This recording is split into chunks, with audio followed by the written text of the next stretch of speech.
Akkerum giet dit december waarom in de tijd naar het Amerika van 1896. In dat hier bouwde de oud-Akkerumer Frank Cooper het grootste warenhuis in New York. Daar binnen ze in Akkerum grutskop en daarom bouwen ze dat warenhuis op schaal naai in het centrum van het dorp.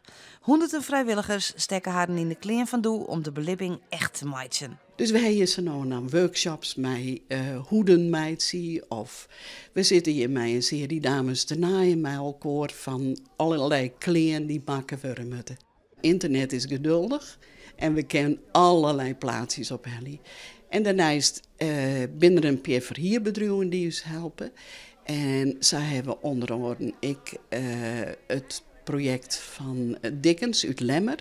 Daar hebben ik kleren van hier. Juster waard het bouwboot ontbleten en konden de vrijwilligers al even een proef draaien. Het gebouw met kleerwezen voor 9 juni, dan zal Akkerum voor het eerst waarom in de tijd.